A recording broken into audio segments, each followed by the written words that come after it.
Nouvelle invitée sur Droit de Cité, édition 2024, événement organisé par le mouvement associatif ici, Paris, cité universitaire, avec Isabelle Montforté. Merci d'être avec nous.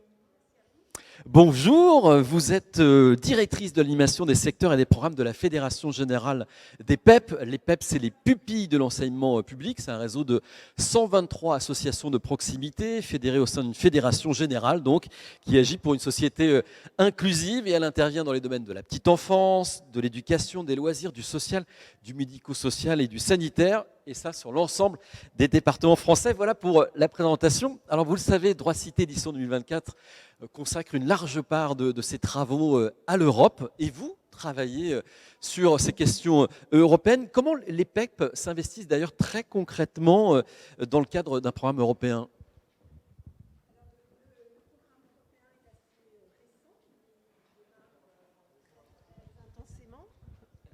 Ça marche pas, voilà. Donc je disais, le programme Europe au PEP est relativement récent au regard de l'histoire des PEP, puisque les PEP ont plus de 100 ans d'âge, mais avec un investissement très fort, puisqu'aujourd'hui, notre projet, effectivement, de travailler à la construction d'une société plus démocratique, plus inclusive, plus solidaire et plus éco-responsable ne peut se faire uniquement dans un cadre national. Donc le travailler aussi à un niveau européen est aujourd'hui essentiel, à la fois en termes de plaidoyer, c'est-à-dire qu'est-ce qu'on veut porter comme vision de la société, vision du contrat social, de la place de la personne dans notre société.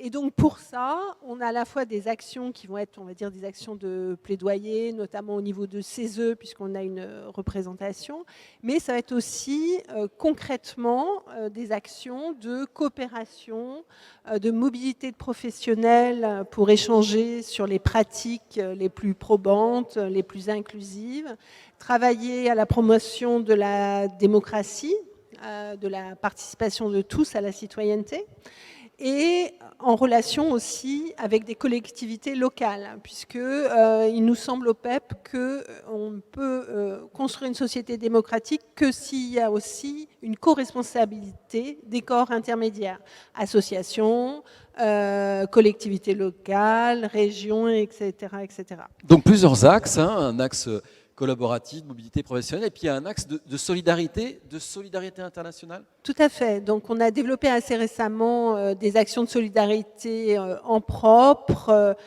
sur le soutien aux Ukrainiens, à la demande de collectivités locales ukrainiennes qui nous ont sollicité via une ONG pour accueillir sur des séjours de répit, donc pour des vacances. Alors ça peut paraître paradoxal, mais c'était vraiment leur demande. Accueillir sur des séjours de vacances des jeunes Ukrainiens et sur des séjours scolaires. Donc on construit en lien avec des établissements scolaires, des collectivités locales. Voilà, parce que c'est aussi travailler sur l'échange entre jeunes, français, ukrainiens, qui nous semble très important pour construire cette citoyenneté européenne de demain, mais qui est déjà là, comme le disait Patrick Boucheron tout à l'heure. Si on veut construire demain, il faut déjà regarder ce qu'on fait aujourd'hui. Et donc vous vous retrouvez pleinement, j'imagine, dans le thème de ce droit de cité édition 2024, faire association en Europe.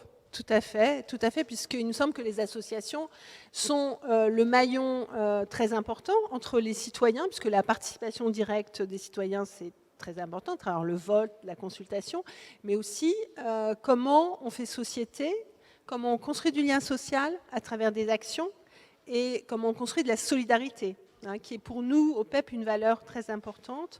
Alors la solidarité n'est pas la charité, la solidarité c'est vraiment un échange transgénérationnel, c'est aussi inscrit dans des solidarités de proximité, mais dans de la solidarité publique nationale.